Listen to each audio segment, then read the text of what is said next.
Today, we're diving into the world of one of the most incredible and vulnerable creatures in our oceans, the manatee.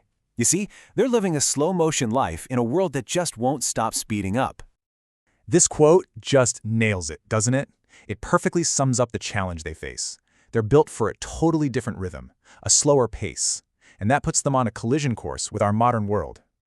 So, to get specific, we're focusing on the West Indian manatee. Just picture it, a massive, gentle, plant-eating mammal that just wants to chill in the warm, shallow waters of places like the Caribbean and the Gulf of Mexico. So, what really makes this animal so special?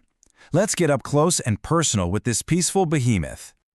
First off, when we say giant, we are not kidding. A full-grown manatee can weigh up to 550 kilograms. That's over 1,200 pounds. It's just an incredible size for such a calm creature. But, for all that bulk, you might be surprised by how they move. Yeah, they top out at around 8 kilometers an hour, which is about 5 miles per hour. That's basically a nice, relaxed walking pace for a person. It's the perfect speed for grazing on seagrass, but as we're about to see, it's not so great when things get busy around them. You can find these slowpokes in warm waters all around the Americas, and even over in West Africa. They absolutely love those shallow rivers, estuaries, and coastal spots where the water feels like a warm bath, and there's plenty of seagrass on the menu. It's a very specific kind of paradise they call home. All right, get ready for a little genetic plot twist. Most people know manatees by their nickname, the sea cow. But honestly, that name is actually pretty misleading. That's right, the sea cow. And look, it makes sense. They're big, they're super gentle, and they graze all day like a cow. But when you look at their DNA, they couldn't be more different. Their family tree has a whopper of a surprise. Believe it or not, the manatee's closest living relative is the elephant. How wild is that? But when you start to think about it, you can see the similarities. They're both these super intelligent, massive creatures that don't really have any natural predators.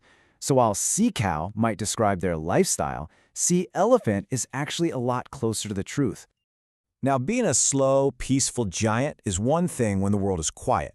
But our world is anything but quiet, and manatees are now facing a whole bunch of dangers that are, frankly, our fault. And this question? This is really the heart of the issue. A 1,200-pound animal just cruising along at 5 miles per hour has absolutely zero defense against a speedboat.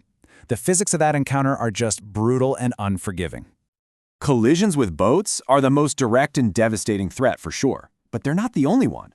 The biggest battles they're fighting are against problems we created: pollution that messes up their water and their food, and the constant loss of their coastal homes to development. Thankfully, we have started to recognize the problem, and one of the most effective solutions so far has been creating these no-wake zones. Basically, they're specially marked areas where boats have to slow way down to idle speed. It's a simple idea, but it's designed to prevent those exact kinds of tragic collisions. And that brings us to the most important part of this whole story. The solution isn't just about drawing zones on a map. It's about changing our own behavior. It is our turn to slow down for them. So what can you do? Well, there are a few simple but really powerful things. You can support the conservation groups that are out there fighting to protect manatees and their homes. You can spread the word, share what you've learned today, and make more people aware. And, maybe most importantly, if you ever find yourself on a boat in their waters, just channel your inner manatee. Obey the signs and take it slow. And that leaves us with this final thought. A no-wake zone is a deliberate, conscious choice to slow down to protect something vulnerable. We do it for manatees, but it really makes you wonder, where else in our own fast-paced lives could that simple idea, creating a no-wake zone, make a world of difference? It's definitely something to think about.